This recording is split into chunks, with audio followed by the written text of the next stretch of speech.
Boa tarde. Primeiramente, eu queria agradecer o convite do professor Carlos Wagner, que não está aqui presente, né, para participar dessa mesa, né. Avisar também que não sou especialista na área de literatura, sou um curioso, sou da área de linguística de texto e trabalho também no departamento de educação. E venho desenvolvendo alguns trabalhos com sequências didáticas, né?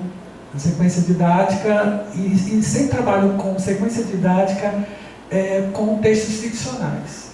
Então, um ano eu trabalho só com fábula, um ano eu trabalho só com contos de fada, um ano eu trabalho só com contos de terror, né?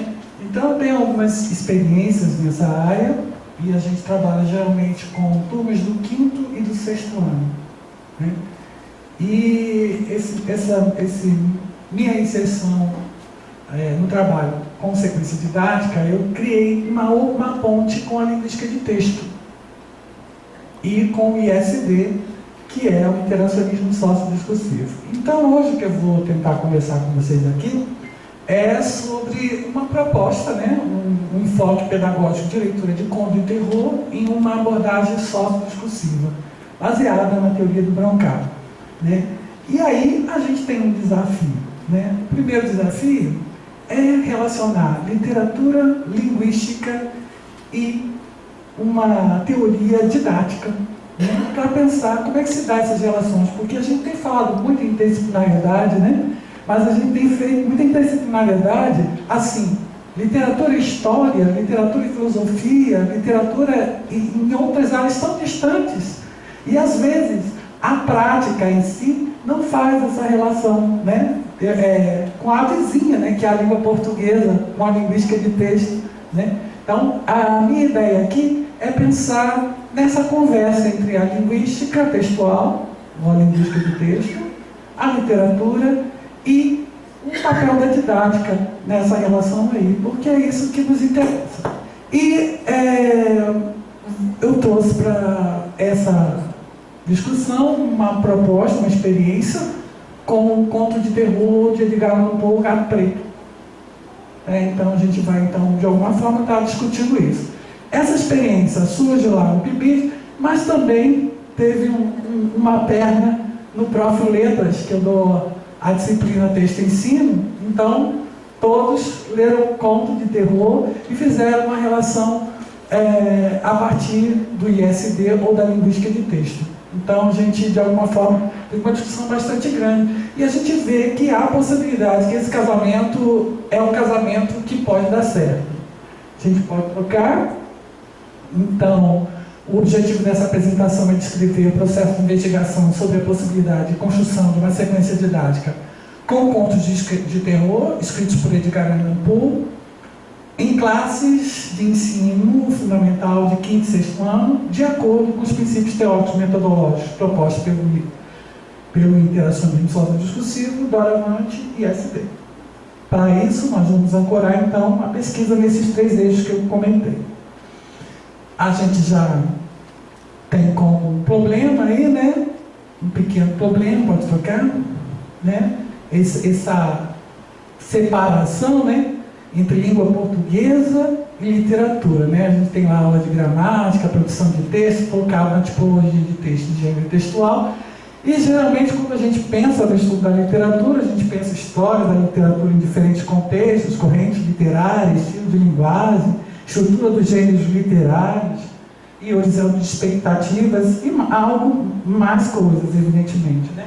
Mas a gente vê muito isso lá, né? E entre esses 2 elementos, eu penso que a gente pode aprofundar a noção de discurso e enunciação se a gente trabalhar de forma interativa com essas áreas.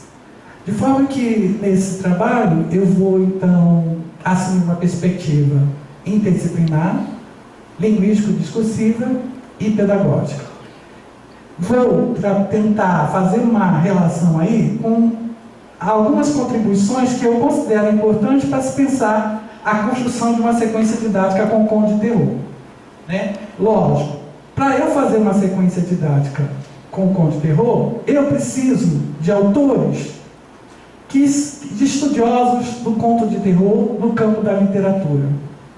Mas eu também preciso de estudos de linguagem no campo da linguística de texto. E eu também preciso de procedimentos didáticos para desenvolver uma proposta que efetivamente estabeleça uma relação de ensino-aprendizagem. Tá? Então, eu vou trabalhar com Todorov, para trabalhar a noção do conto fantástico, vou trabalhar com Genet e vou trabalhar com Cosson, que é o letramento literário. Dentro da linguística de texto, vou trabalhar com Bakhtin, Michel Adam, Benveniste e Blancat. E dentro da didática de leitura e produção de texto, evidentemente Vygotsky, que trabalha com a zona de movimento proximal, e com Bernard Chamonix e Joaquim Dogma-Verrat, que traz essa ideia de sequência didática que está lá, posta lá no ISD. Bom, antes mesmo de começar pelo Todorov, é interessante a gente falar um pouco do próprio Edgar Allan Poe. Edgar Allan Poe foi um grande pensador. Ele não só escreveu contos, como também refletiu sobre o que é uma obra literária. E sobretudo, sobre o conto. Né? Então, ele, de alguma forma, ele começa a descrever isso. Então, ele diz que um conto, para ser um bom conto, para ser um conto, ele precisa ter concisão, precisão, densidade, unidade de efeito. Ele, de alguma forma, vai construindo aí um jeito de produzir conto. Né? E esse jeito vai atravessar, e muita gente vai imitar esse estilo do Edgar Allan Poe, porque a gente imita, a gente toma aquilo que é bom, aquilo que, de alguma forma, nos envolve. Ele usa técnica.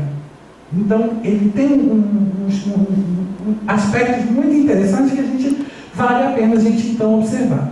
Então, um conto precisa causar um efeito singular no leitor. Excitação e emotividade. Então, essa só a escolha do autor não é à toa. É alguém que produz conto, mas que também reflete sobre o conto. E numa época em que havia ainda muito preconceito e a obra, o grande escritor era o escritor de romance, e não o escritor de conto. E aí a gente tem a contribuição de Todorov, né, que vai dizer que, no nível mais geral, a obra literária tem dois aspectos. Ela é, ao mesmo tempo, uma história, mas também é discurso. E é isso que falta no trabalho que a gente faz na escola. Não analisar a obra do ponto de vista da história contada ou do conteúdo temático, mas como ela é mobilizada, como é que ela envolve o leitor, como é que é essa relação leitor e autor, como é que isso é feito, como é que o discurso se organiza para produzir um determinado efeito. Então, a obra literária é história no sentido que evoca uma certa realidade, acontecimentos que teriam ocorrido, personagens que, desse ponto de vista, se confundem com os da vida real. Mas a obra é, ao mesmo tempo, discurso. Existe um narrador que relata a história. Há diante dele um leitor que a percebe. Nesse nível, não são os acontecimentos relatados que contam, mas a maneira pela qual o narrador nos fez conhecê-los. Então, o grande barato de ler uma obra literária é discutir, compartilhar desse modo como o autor elabora estratégias para produzir um determinado efeito. E ele faz isso através da linguagem. E ele faz isso através de uma sintaxe. E ele faz isso a partir também até das tipologias textuais que eu quero trazer para a discussão aqui. Um tema que está tão... não falamos mais em tipologias textuais. Falamos em sequências textuais. Então, vamos até então tomar como ponto de partida as sequências textuais. Quais seriam, né, o papel das sequências textuais na leitura de um conto de terror? Aparentemente parece que não tem muita relação, né? Mas a gente vai ver que o discurso do conto de terror se constitui principalmente pelas sequências descritivas. Se eu não tenho as sequências descritivas no conto de terror, eu não crio a atmosfera para gerar o medo e o terror. Então, e além disso, há outras sequências que vão nos enredar na história. Então a gente pode ver, e é isso que eu pretendo mostrar aqui, como as relações que a gente faz lá no campo da produção de texto pode estar ligada, relacionada com a análise do conto de terror do ponto de vista discursivo. Tá? Pula essas duas aí e isso, vamos entrar no quadro. Esse quadro aí é um quadro que é o quadro do Todorov. Na verdade, esse quadro aí é meu. Isso aí eu inventei. Mas dá uma sintetizada na teoria do Todorov, né? Porque o Todorov, ele vai dizer que há o fantástico, está ligado à fantasia, ao imaginário, mas que há vários tipos de... há fronteiras entre o fantástico, né? Então, a primeira fronteira é aquela ligada ao estranho. Tá? Então, eu tenho um estranho puro, que eu falo, não acredito que está acontecendo, né? Mas é possível de se explicar por uma via lógica. Tá? A gente tem um outro tipo de fantástico, que seria um fantástico estranho, né? Que inicialmente, quando você começa uma história, você tem uma história que começa com um fato que parece sobrenatural. Mas no decorrer da história, você vai ver que tem um final, que tem uma explicação racional. Você também teria um fantástico maravilhoso, né? Que também não trata de algo que existe no mundo, mas que é possível de existir. Tá? Por exemplo, 20 mil léguas submarinas, ou uma viagem às galáxias, são coisas que a gente não consegue, não está presente, mas é possível de se existir. E a gente tem um tipo de fantástico lá no extremo, que é o maravilhoso puro, né? Coisas altamente mirabolantes que nunca vão poder existir, tá? Mas que a gente pode construir esse universo, né? E a gente consegue construir esse universo por meio da fantasia, da imaginação. A gente pode conseguir fazer isso. E o conto de terror, ele está justamente entre o fantástico estranho e o fantástico maravilhoso. Entre aquilo que oscila entre o extraordinário e o maravilhoso. É um lugar que o leitor, o conto, as histórias de Edgar Allan Poe, é exatamente isso. A gente não sabe se aquele fato é um fato sobrenatural ou um fato extraordinário, que tem uma explicação lógica. Então a gente vai ter esse clima. E esse clima de hesitação é que, de alguma forma, seduz o leitor, que envolve o leitor, né? E o leitor chega no final da obra sem saber exatamente, e não tem uma resposta fechada para isso. E a gente, quando foi lendo lá no Prof. Letras vários contos de terror, a gente fica assim, mas e aí? Né? Quando a gente lê A Casa de Asher, quando a gente lê vários contos. Então, só de trabalhar com esse universo, a gente já começa a ver coisas que é muito interessante. Então, a gente vai ter aí esses contos que vão ser organizados de uma forma discursiva, né? E eles vão promover aí encenações que oscilam entre o extraordinário e o sobrenatural, provocando um estado de hesitação no leitor. Para promover esse suspense Geralmente, e também o texto ele é composto de suspense, né? Ele vai ter uma ocultação de uma informação, né? No percurso da construção do texto, ou vai nos enganar de alguma forma.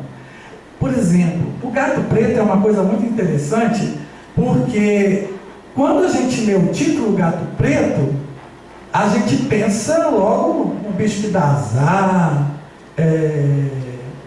pensa em coisas macabras ligadas à feitiçaria, mas tudo relacionado ao gato. E depois a gente vai ver que esse gato é um subterfúgio do narrador. Né? Porque não é o gato responsável de todos os problemas que vão ocorrer na história. Mas o Edgar Allan Poe cria um narrador que constrói um universo e com o título já constrói uma expectativa. Ele faz isso com os títulos que geram uma expectativa e quebra, e ele vai fazendo isso também na construção da narrativa. Um outro fator que é muito interessante no conto de terror, e essas dicas eu acho que a gente tem que dar para o aluno sim, porque o aluno, ele quando começa no processo de formação de leitor, ele está um pouco cego. Então a gente dá algumas pistas, que ele pode comprovar ou não, mas eu tenho que criar desafios. E eu tenho que criar perguntas. E eu tenho que criar lugares para fazer a leitura. Então, um outro aspecto que aí a gente analisa qual o efeito disso do ponto de vista discursivo é a fala que é intimista. Eu, quando conto na primeira pessoa, e a grande maioria dos contos do Edgar Allan Poe são na primeira pessoa, alguns não são, né, como o Hop Frog, a gente tem alguns que não são. Mas a grande maioria é escrito na primeira pessoa. Isso não é à toa. Porque isso te dá uma proximidade com esse narrador. Né? Essa interação, ela de alguma forma, ela se intensifica. Então, escrever na primeira pessoa é um desafio muito grande. Inclusive, para as crianças. Né? Se vocês pedirem para as crianças recontarem um conto de terror, como a gente fez com alunos de 5º e 6º ano, mas eu acredito que até no ensino médio isso vai acontecer, eles não vão conseguir recontar na primeira pessoa, porque eles estão tão presos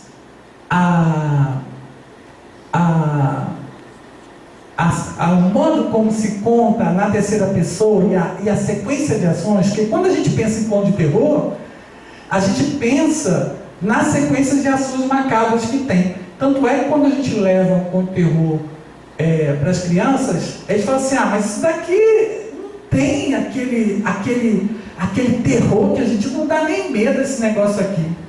É o que eles falam. Por quê? Porque a noção de conto de terror que eles têm não é a noção de conto, é a noção de filme. Né? Então, o filme tem focado nessas ações. Né? E lá não, eu tenho que descrever sensações, eu tenho um universo psicológico. O medo não está nas ações, o medo está no universo psicológico, nos conflitos psicológicos que o personagem está vivendo naquele momento. Daí o texto ser em primeira pessoa, daí ter essa relação intimista. Né? Aí então, nesse texto, a gente vai ter essa situação discursiva, que é escrever na primeira para produzir essa sensação intimista, esse universo psicológico, que é um medo menor do que o medo do cinema. Né? E também a gente vai ter aí nesse universo a utilização de sequências. É muito interessante ver o Edgar Allan Poe, porque ele foge do cânone tradicional de produção de conto. Você vai ver nos contos de Edgar Allan Poe, às vezes, uma discussão filosófica. 2 ou 3 parágrafos teóricos sobre uma doença, sobre sobre um problema psicológico, algo. Então você não tem, e ele para a história, vai fazer uma reflexão e volta. As crianças não estão acostumadas a ler textos desse tipo. Então, não vamos dizer que esse tipo de texto é fácil, porque não é. E então a gente tem que estar precavido como é que essas sequências se organizam, como é que elas vão se organizando para produzir um determinado efeito. Nesse conto, teria outros contos e eu poderia trabalhar com os tipos de discurso de SD, que não daria tempo, e eu foquei só em dois aspectos, né? Que é sequências textuais e os modalizadores. Mas eu poderia focar em outras coisas que o SD apresenta para olhar o modo como o Edgar Allan Poe articula o seu discurso. A gente já falou que na sequência descritiva a gente vai ter exatamente esse elemento que produz a atmosfera do conto terror. Mas nesse conto O Gato Preto, eu quero focar numa outra sequência que prevalece, que é a sequência argumentativa. Quando a gente pensa em conto, a gente pensa sempre sequência narrativa. Mas a gente vai pensar então nas sequências argumentativas. Aqui, só para fazer um link com a questão didática, né, a questão da sequência didática, né, que é defendida como uma abordagem que unifica os estudos do discurso e a abordagem de textos, né, implicando uma lógica de descompartimentalização dos conteúdos e das capacidades. Elas deveriam englobar as práticas de escrita, de leitura e de práticas orais. Vamos passar? Aqui vocês já devem conhecer esse quadro do ISD, que é um grupo de Genebra que trabalha para pensar a produção de uma sequência didática. Eles pensam a partir desse quadro, porque a gente tem que pensar primeiramente quem é o nosso aluno e que ponto ele chega, para aí a gente pensar numa proposta de trabalho. E é lógico que a gente tem que dominar muito bem o conteúdo que a gente vai trabalhar, mas a gente tem que partir desse lugar que é o aluno. Então então numa sequência didática a gente tem uma apresentação de uma situação, no caso é o convite para a leitura do conto de terror. A gente faz uma produção inicial, e eu fiz a produção inicial com os alunos, e aí a gente via que a referência que os alunos tinham de conto terror era a referência do filme, né? E aí a gente, como trabalhar então com essa linguagem, né, com os alunos. Evidente que eu preciso, entendendo essas dificuldades, que eu fui então construindo esses módulos, que é trabalhar com sequências descritivas, argumentativas dentro do texto. Qual é o papel da sequência descritiva? Qual é o papel da sequência argumentativa? Como é essa relação com a primeira pessoa, escrita com a primeira pessoa? Por que a primeira pessoa? Inclusive eu pedi para ele já escrever em primeira pessoa, para contar uma história. Quando você pede um texto biográfico, não há problema nenhum, eles escrevem numa primeira pessoa, numa boa. Agora, peça para reescrever no conto. A tendência é eles misturarem os focos. Então, em momentos eles escrevem em primeira pessoa e daqui a pouco estão escrevendo em terceira. Então, ao mesmo tempo que é a primeira, ele vai para a terceira. É bem interessante observar isso. E no final, o grande problema da sequência didática que o Bernard Chanoy e Joaquim Dawes é que eles só pensam em produção de texto. E aqui a gente está pensando em leitura, né? A gente já tem uma pesquisa nessa área aí. Vamos lá. Eu já falei um pouco sobre isso, esse diagnóstico. A gente então tem que fazer um diagnóstico para pensar nessa proposta. Então eu fiz isso. E aí vamos falar um pouquinho também do ISD muito rapidamente, né, que é as construções. Deixa eu pegar aqui para ler aqui, porque dali eu não enxergo muito não. Um minutinho, que já andou um pouco a fila, né? A construção das bases epistemológicas do ISD se consolidou a partir dos estudos realizados por uma linha de pesquisa constituída na década de 1980, envolvendo professores pesquisadores da unidade didática de línguas da Faculdade de Psicologia e Ciências da Educação da Universidade de Genebra, e sob a coordenação de Jean-Paul Boncrat, e destacam entre seus fundadores Bernard Nulli, Daniel Baumin, Joaquim Dolls e Prazaola. O ISD é uma corrente teórica que concebe discurso e texto como manifestação empírica das ações de linguagem humana arregado ao contexto social, sendo o texto produto social, né? Então, até quando a gente vai trabalhar com qualquer texto de Edgar Allan Poe, primeiro é necessário situar o próprio Edgar Allan Poe no contexto em que ele produziu a sua obra. Entendendo, inclusive, que a forma como a gente produz conto de terror hoje é um pouquinho diferente daquela forma. Mas grande maioria dos escritores ainda bebem nas águas do Edgar Allan Poe. Dentro do ISD, a gente pode ver como contribuição a compreensão do funcionamento da linguagem, dos processos de textualização, com foco nas ações e atividades que promovem efeitos de sentido sobre as práticas de ensino e de aprendizado, letramento e oralidade, e análise dos processos de semiotização dos gêneros do texto. É o que eu vou tentar mostrar aqui um pouco desses processos de semiotização. Essa corrente teórica está afiliada a uma tradição maior, que assume língua e linguagem como uma atividade social mediadora das interações humanas. O ISD toma o termo linguagem como sendo a capacidade da espécie humana para a criação de organizações semióticas que são capazes de garantir a comunicação e o pensamento dos humanos socialmente organizados que servem como instrumento para agir.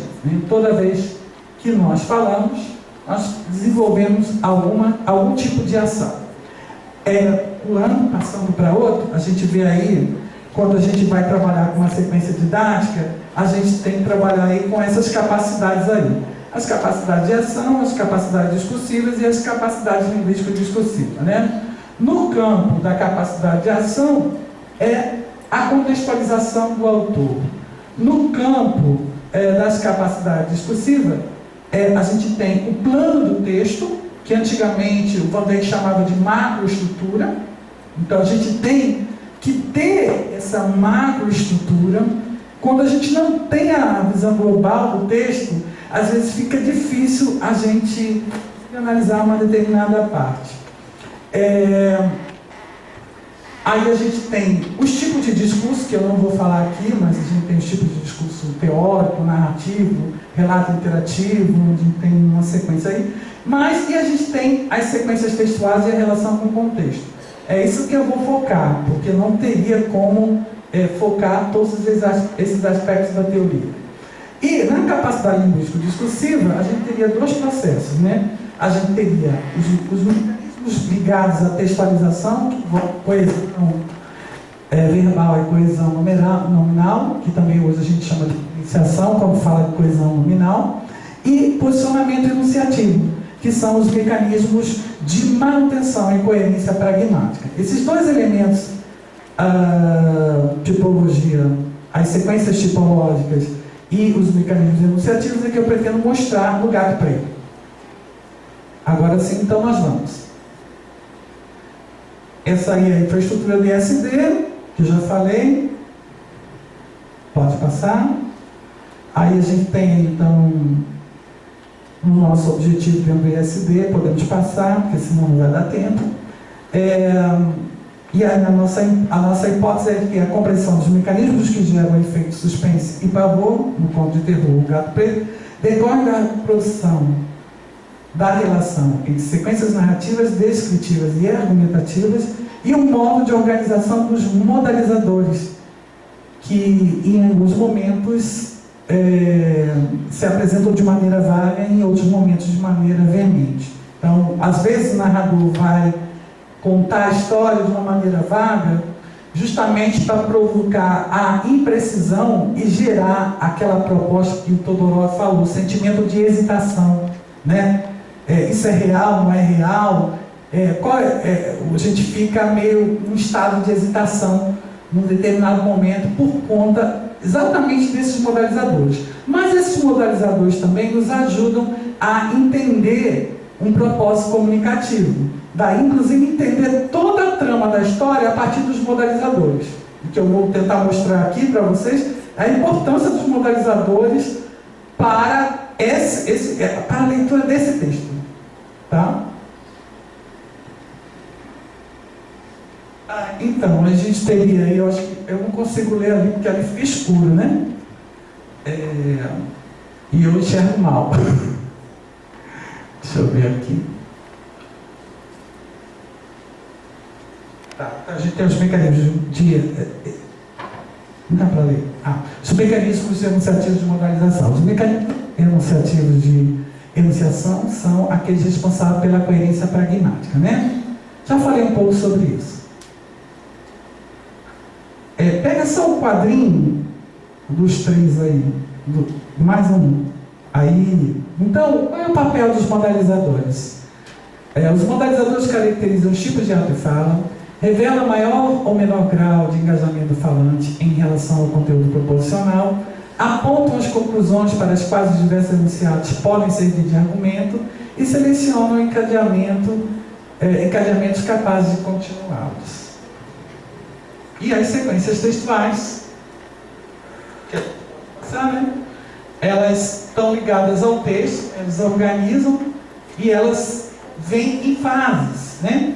E essas fases são compostas de proposição segundo a Cavalcante, né? Então, quando a gente pensa numa estrutura narrativa, a gente tem um estado inicial, a gente tem uma situação-problema. Então, cada uma situação-problema, um conflito, que é o conflito, é uma resolução, e depois a gente tem aí o desfecho, né? A resolução, desfecho final, né? Volta ao estado de equilíbrio, né? Então, isso seriam aí, a cada momento desse corresponde a uma fase, que pode vir com 2 ou 3 proposições, 3 cláusulas, né? Podemos passar. Então, essa aí é a sequência aí da narrativa. Então, quando a gente trabalha com conto, a gente pensa que, no conto só vai ter esse tipo de estrutura aí, porque o texto é narrativo. Não, né? Na sequência argumentativa, todo mundo já sabe, tem uma tese inicial, uma premissa, um argumento, um contra-argumento e uma conclusão. Aí, nesse texto, que a gente vai ver exatamente isso, né? A gente tem, evidentemente, uma sequência narrativa, mas a gente vai ter, no meio desse texto, a sequência argumentativa. A gente tem, com grande texto, a sequência narrativa, as sequências narrativas. Mas, entre elas, a gente vai ter as sequências argumentativas.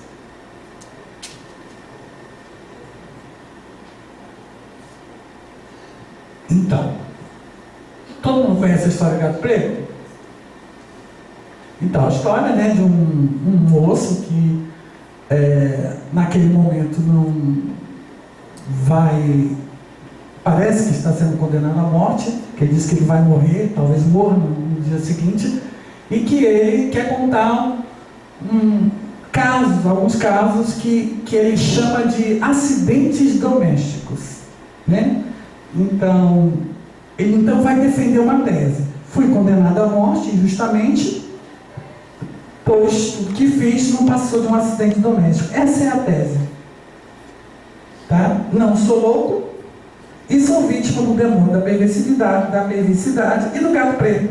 Porque a culpa toda da história, de tudo que aconteceu, dos acidentes domésticos, ter tirado o olho do gato, matado o gato enforcado, ter dado uma machadada na cabeça da esposa e matado a mulher, escondido o defunto, tudo aquilo foi culpa do demônio da perversidade e do gato preto. E quando a gente começa a história, a gente acha que realmente é isso, né? A gente, inclusive, coitado desse homem, porque a maneira como ele se apresenta é de alguém, inclusive fala, talvez vocês nem acreditem nessa história, é de um narrador confiável. Mas no decorrer da história, se a gente prestar bem atenção, não só na sequência de fatos narrados, mas na forma como ele argumenta, a gente vai notar então que tudo aquilo que ele disse não corresponde ao fato.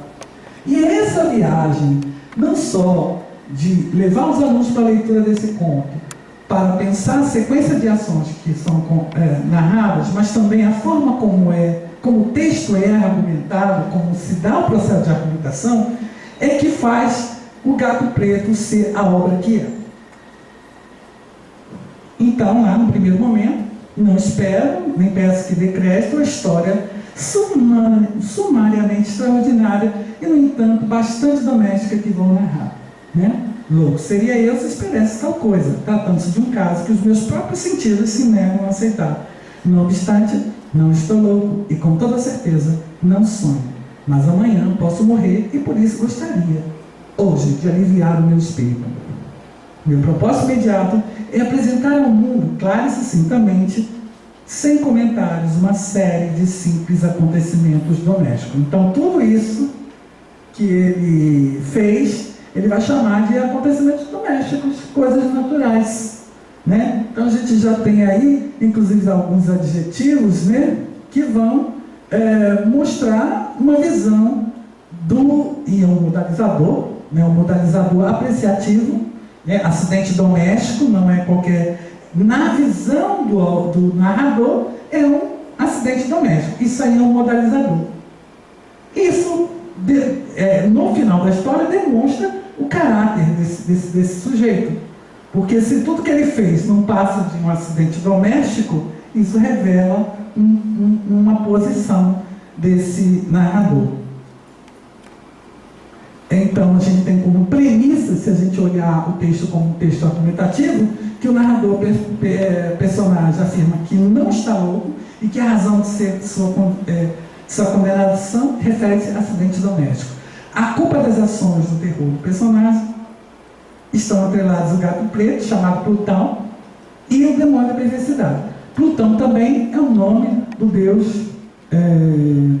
Plutão tem a ver com a mitologia grega, com justamente, se não me engano, é um deus lá das profundezas. Está ligado ao inferno. Então, mas depois, e ele continua o discurso, ainda tentando se mostrar uma pessoa boazinha, né? Uma pessoa legal, uma pessoa de Deus, né? Como diria o Carlos Magno. Desde a infância tornar-se patente a docilidade e o sentido humano. Aí vem uma sequência descritiva, ele falando um pouco dele, né? Desde a infância tornar-se patente a docilidade e o sentido humano do meu caráter, a ternura do meu coração, que era tão evidente, que me tornava alvo de gracejos dos meus companheiros. Olha só que gracinha aí. Casei cedo, e aí ele usa um outro modalizador, né, para mostrar que ele, na verdade, casou bem, né? Casei e tive a sorte de encontrar minha mulher, disposição semelhante à minha, ou seja, gostava de animais, né? Notando meu amor pelos animais domésticos, não perdi a oportunidade de arranjar espécies mais agradáveis de bicho. Então, é um amor de pessoa, né? Vai matar a mulher, né? Mas aqui ele está se mostrando como uma pessoa muito boazinha. Ele já matou, né? Só que aqui, quando ele narra, ele quer se mostrar uma pessoa bacana, né? Então ele começa toda a narrativa, né? Apresentando uma imagem que vai cair. E é isso que é o grande barato. Se a gente trabalha essa leitura discursiva no texto jornalístico, mas isso também está aí no texto literário, né? Não obstante, tão certo que ele tem certeza, aí é um modalizador de certeza, né? Como existe minha alma, creio que a perversidade é um dos impulsos primitivos do coração humano. Pois ele vai ter um texto chamado Demônio da Perversidade. Mas a culpa, e ele continua a defesa dele, ele está dizendo que a culpa é desse demônio da perversidade, que todos nós aqui somos seduzidos por eles. Uma das faculdades ou sentimentos primários que dirigem o caráter do homem. Quem não se viu centenas de vezes a cometer ações vis ou estúpidas pela única razão de que sabia que não devia cometê-las? Acaso não sentimos uma inclinação constante, mesmo quando estamos no melhor do nosso juízo, para violar aquilo que é lei? Simplesmente porque a compreendemos como tal? Esse espírito da perversidade, digo eu, foi a causa da minha queda final. Esse texto não é um texto narrativo, é um texto de defesa, é um texto argumentativo.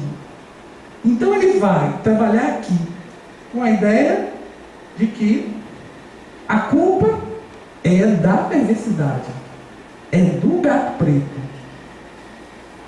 E isso é bem interessante, porque a gente pode, inclusive na sala de aula, montar um júri simulado, né? que é para pegar esses dados que o texto apresenta. Então a gente tem aí um argumento de defesa, né? E aí ele continua dizendo, né, dos animais. Durante o dia o animal, aí ele vai falar um pouco da perseguição do gato, né? Durante o dia o animal não me deixava a sós um único momento, e à noite despertava, de hora em hora, tomando um indescritível terror de sentir o hálito quente da coisa sobre o meu rosto e o seu enorme peso. Encarnação de um pesadelo que não podia afastar-me de mim, pousado eternamente sobre o meu coração. Isso já é um motivo aí para matar o gato. E aí a gente tem a apresentação dos contra-argumentos, né? Que e aí eu vou mostrar um pouquinho no próprio texto, né? O modo como ele arrancou o olho do gato, né? E ele diz, através de modalizadores, friamente. Depois, o modo como enforcou o gato, também fez uma crueldade friamente. O modo como ele assassinou a esposa e só se preocupou e falou, Senhor, mas ela nem gemeu.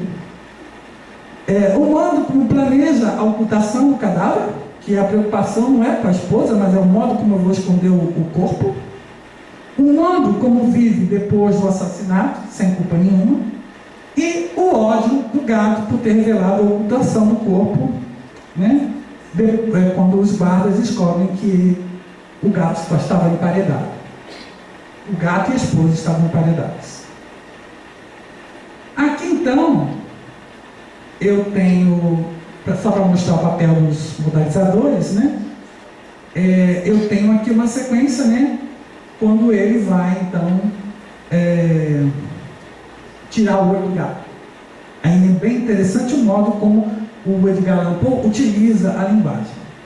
Certa noite, ao voltar de casa, muito embriagado de uma das minhas andanças pela cidade, tive a impressão, reparem que isso faz parte do conto de terror, né? Tive a impressão, é algo que a gente não tem muita certeza, né? O próprio narrador não tem certeza do que ele viu. Mas ele teve a impressão de que o gato evitava a presença dele. Apanhei-o e ele, assustado ante a minha violência, mas ele confessa que foi violento, me feriu a mão levemente com os dedos. Isso é justificativo, então, para fazer o que fez, né? Tirei do bolso um canivete, abri-o, arranquei o pobre animal pela garganta e, friamente, arranquei de sua órbita um dos olhos. Friamente. Então, esse friamente diz quem é o personagem. Esse modalizador que está aí, está dizendo como ele fez, né? E aí a gente já começa a olhar esse narrador de uma forma bem diferente do primeiro momento em que ele se mostrava com uma determinada imagem. Essa imagem começa a ser desconstruída a partir daí. Entre mentes, aí vem o restabelecimento do gato. Entre mentes, o gato se restabeleceu lentamente. A órbita do olho perdido apresentava, é certo, um aspecto horrendo, mas não parecia mais sofrer de qualquer dor. Parece um pouco irônico, não parecia sofrer, né? Furou o olho, tirou o olho, mas não está sofrendo. Então aí tem um toque de ironia com os próprios, a forma como ele vai aí então modalizando os enunciados. Podemos passar? Aí vem o enforcamento do gato também, né?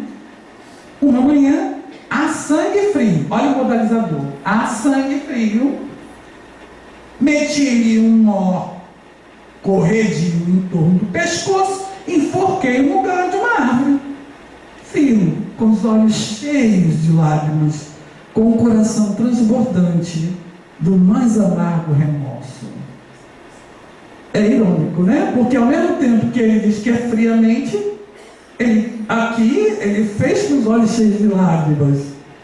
Então, esse contraste deixa o leitor ali. Quem é esse cara?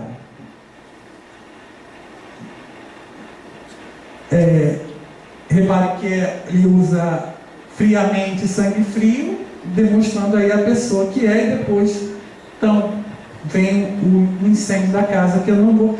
interessante, o incêndio da casa, né, que depois que o gato morre, né, aparece um elemento fantástico, né, que a gente não sabe se é coincidência ou não. A casa se incendeia e aparece a silhueta de um gato na parede do quarto. Mera coincidência ou algo sobrenatural? Né? Então fica ali a imagem. Ele ainda continua a tentar fazer a defesa, né? E aí ele arranja um outro gato da mesma espécie. E se eu não ficar aqui, eu vou ficar muito tempo.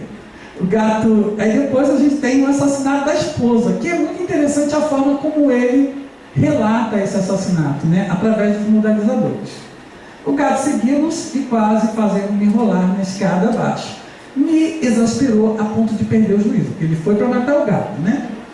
Apanhando uma machadinha e esquecendo o terror pueril que até então contivera minha mão, dirigiu ao animal um golpe que teria sido mortal se atingisse o alvo. Mas minha mulher segurou-me o braço, detendo-me o golpe. Tomando então de fúria demoníaca, livrei o braço do obstáculo que eu tinha e cravei-lhe a machadinha no cérebro. Parece que quando ele fala cravei-lhe, ele tem prazer de falar isso, né? Cravei-lhe a machadinha no cérebro. Minha mulher caiu morta, instantaneamente, sem lançar um gemido. Né? Ele não fica apavorado, né? Ele comenta, né, a forma, inclusive esse é um dado também da sequência narrativa do Labov, que ele fala que os comentários do narrador nos dão pistas de quem é esse narrador. Então, e ocorreram vários planos, pensei por um instante em cortar o corpo em pequenos pedaços. Aí vem todo um planejamento, né? Como é que eu vou me livrar desse corpo, né? Ou eu vou cortar o corpo em pequenos pedaços, pensei em atirá-lo no poço do quintal. Decidi metê-lo no caixote, né? Uma ideia que me pareceu muito mais prática foi, então, emparedar a minha esposa, né? Então, repare aí, se há algum movimento de culpa, aí você vai vendo como é a mentalidade desse narrador. Narrador personagem, né? Evidente, né? E aí, a culpa de minha tenebrosa ação pouco me inquietava. Foram quietas algumas investigações, mas respondi prontamente que chegam os policiais lá na casa, né? E ele diz que a culpa da minha tenebrosa ação um pouco me inquietava. Foram feitas algumas investigações, mas respondi prontamente a todas as perguntas. Procedeu-me também a uma vistoria em minha casa, mas naturalmente nada podia ser descoberto. Eu considerava já como coisa certa a minha felicidade futura. Então, tudo aquilo ele considera como uma felicidade futura. Então, é um posicionamento do narrador em relação à busca do assassino, que ele acha que nunca vai ser descoberto, e isso resulta na sua felicidade futura.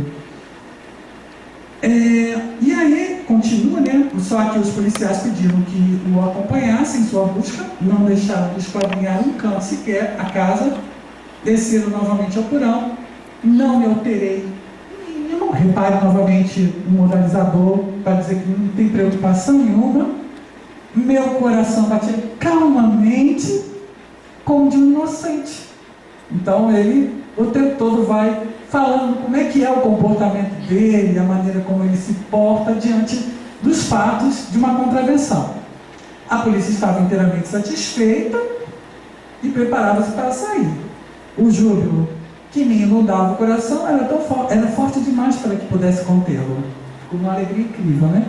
Ardia de desejo de dizer uma única palavra, à guisa de triunfo, também para tornar duplamente evidente a minha inocência. Aí, repare, duplamente evidente, ele usa inclusive alguns termos, né, que são modalizadores para tratar desse caso, né?